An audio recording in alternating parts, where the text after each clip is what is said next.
Roald Dahl, the giraffe, and the pelly and me.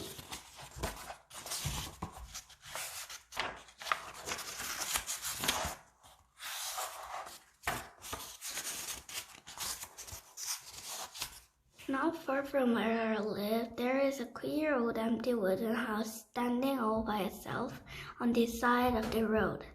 I long to explore inside it, but the door is always locked. And when I peer through a window, all I can see is darkness and dust. I know the ground floor used once to be a shop because I can still read the faded lettering across the front which says the grubber. My mother has told me that in our part of the country in the olden days, a grubber was another name for a sweet shop. And now, every time I look at it, I think to myself what a lovely old sweet shop it must have been. On the shop window itself, somebody has painted in with the words "for sale." One morning, I noticed that "for sale" had been scratched off the shop window and its place somebody had painted "sold." I stood there staring at the new writing and wishing like mad that it had been me who had bought it, because then I would have been always longed and longed to own a sweet shop. The sweet shop of my dreams would be loaded from top to bottom with sherbet suckers and caramel fudge and Russian toffee and sugar snorters and butter gumballs and thousands of other glorious things like that. Oh boy, what I couldn't have done with my old grubber shop if it had been mine. On my next visit to the grubber, I was standing across the road gazing at wonderful old building across the road when suddenly an enormous bathtub came sailing out through one of the second floor windows and crashed right onto the middle of the road.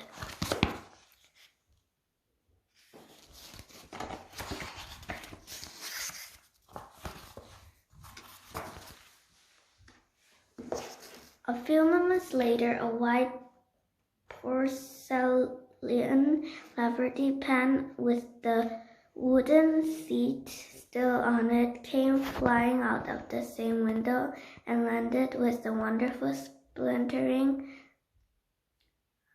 crash just behind the bathtub.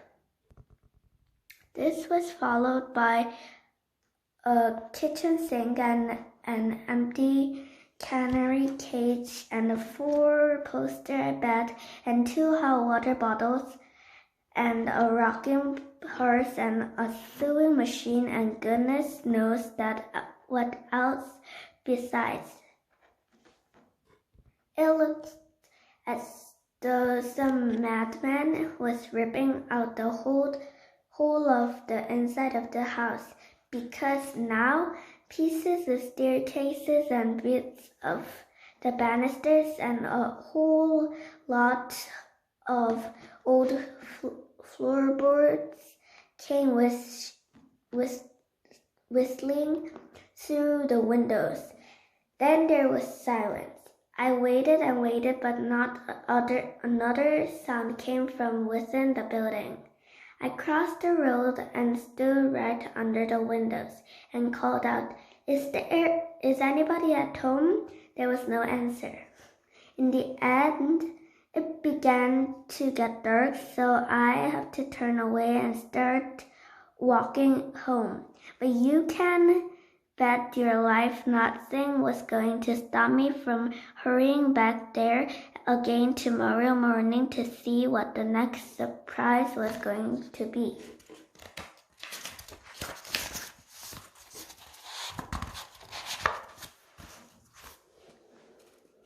When I got back to the grubber house the next morning, the first thing I noticed was the new door.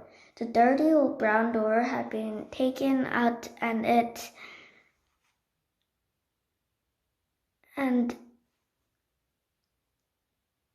in its place someone had fitted a brand new red one. The new door was fantastic. It was twice as high as the other one had been, and it looked ridiculous. I couldn't begin to imagine who would want a tremendous tall door like that in his house unless it was a giant. As well as this, somebody has grabbed away the sold notice on the shop window, and now there was still a whole lot of different writing all over the class.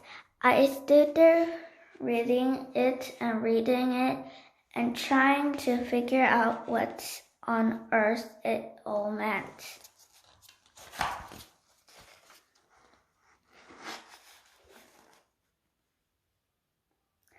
The letter is Window Cleaning Company. Get your windows cleaned without a lot of dirty letters leaning against your house.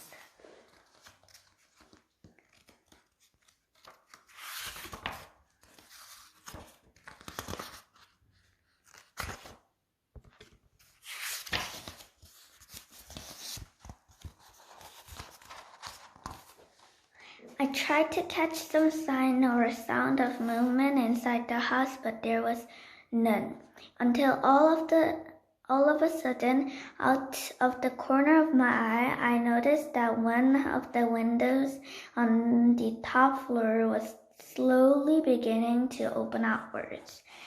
Then a head appeared out at the open window. I stared at the head. The head stared back at me with round dark eyes.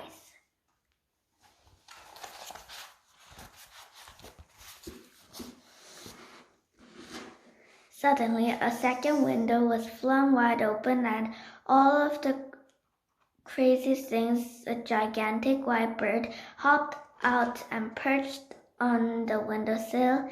I knew that this one was because of its amazing beak, which had shaped like a huge orange-colored basin. The pelican looked down at me and sang out, "Oh, how I wish for a big fat fish. I'm as hungry as ever could be. A dish of a fish is my only wish. How far are we from the sea?"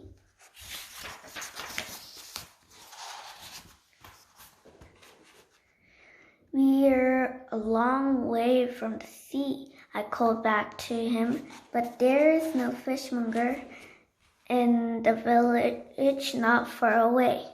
"A fish what?" "A fishmonger." "Now what on earth would that be?" asked the pelican. "I've heard of a fish pie and a fish cake and a fish finger, but I never heard of a fishmonger. Are these mongers good to eat?" This question baffled me a bit. So I said, "Who is your friend in the next window?" "She's the giraffe," the pelican answered. "Is she not wonderful? Her legs are on the ground floor and her head is looking out of the top window." As if all this wasn't enough, the window on the first floor was now flung wide open and popped a monkey. The monkey stood on the window sill and did a jiggly little dance. He was so skinny. He seemed to be made only out of furry bits of wire, but he danced wonderfully well, and I clapped and cheered and did a little dance myself in return.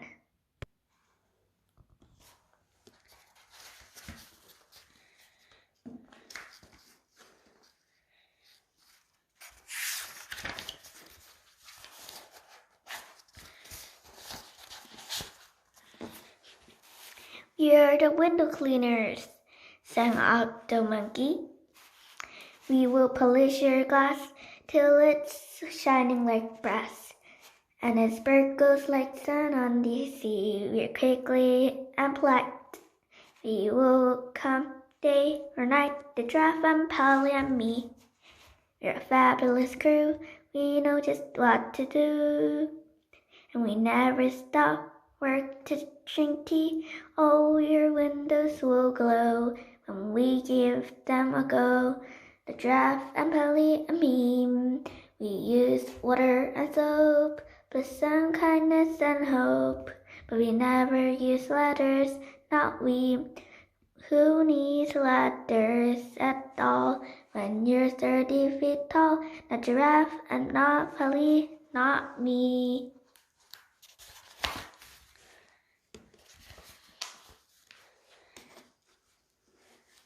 I stood there and stared. Then I heard the giraffe saying to the pelican in the next window, Pelly, my dear, be so good as to fly down and bring the small person up here to talk to us. And once the pelican spread his huge white wings and flew down onto the road beside me. Hop in, he said, opening his enormous beak. I stared at the great orange beak and backed away. Go on, the monkey shouted from up in the window.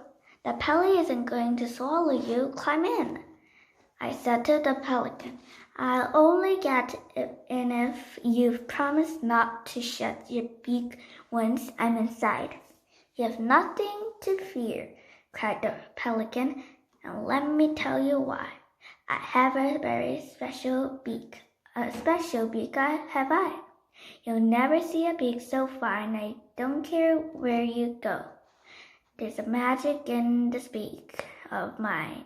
Hop in and don't say no.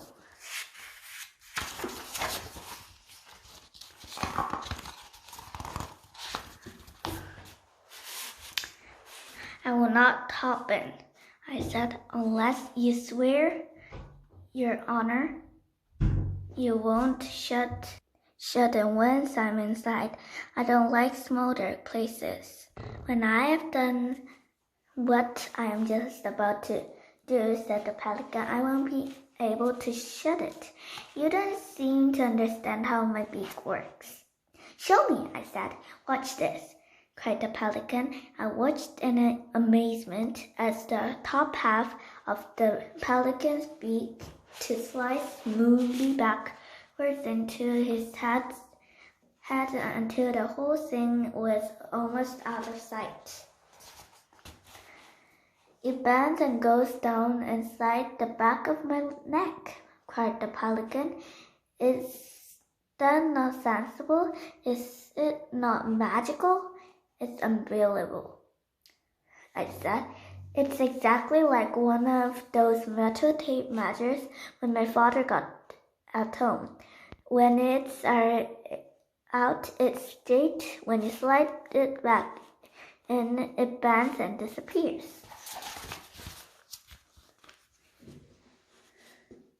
Preciously, said the pelican. You see, the top half is of no use to me unless I am chewing fish. The bottom half is what counts. My lad, the bottom half of this glorious beak of mine is the bucket in which we carry our window cleaning water. So if I didn't slide the top half away, I'd be standing around all day long, holding it open. So I slide it away for the rest of the day. Even so, I'm still able to speak, and whenever I've flown, it has always been known as the pelican's patented beak. If I want to eat fish, that's my favorite dish, all I do is I give it a tick. In the blink of an eye, out it pops, and they cry, His pelican painted beak. Stop showing off down there, shouted the monkey from the upstairs window. Hurry up and bring that small present up to us. The giraffe is waiting. I climbed into the big orange beak, and with the swoosh of wings, the pelican carried me back to his perch on the windowsill. The giraffe looked out of her window at me and said, "How you do? What is your name?" "Billy," I told her. "Well, Billy," she said, "we need your help, and we need it fast. We must have some windows to clean. We spent every penny we had on buying this house, and we've got to earn some more money quickly. The pelly is starving, the monkey is famished, and I am perishing with hunger. The pelly needs fish, the monkey needs nuts, and I am even more difficult to feed. I'm ginormous giraffe, and the Giraffus giraffe cannot eat anything except the pink and purple flowers of the twinkle tinkle tree. But those, as I am sure you know, are hard to find and expensive to buy." The pelican cried out, "Right now I am so hungry I could eat a stale sardine." Has anyone seen a stale sardine or a bucket of rotten cod? I'd eat it along upon the spot. I'm such a hungry bawd.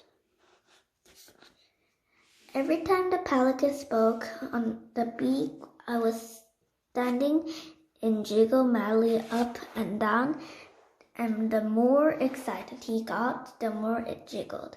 The monkey said, What Pelly really crazy about?" "Yes," cried the pelican. "Salmon! Oh, glorious salmon! I dream about it all day long, but I never get any." "And I dream about walnuts," shouted the monkey. "A walnut fresh from the tree is scrumptious, glamorous, so savory, so sweet to eat, that it makes me all wobbly just to think about it."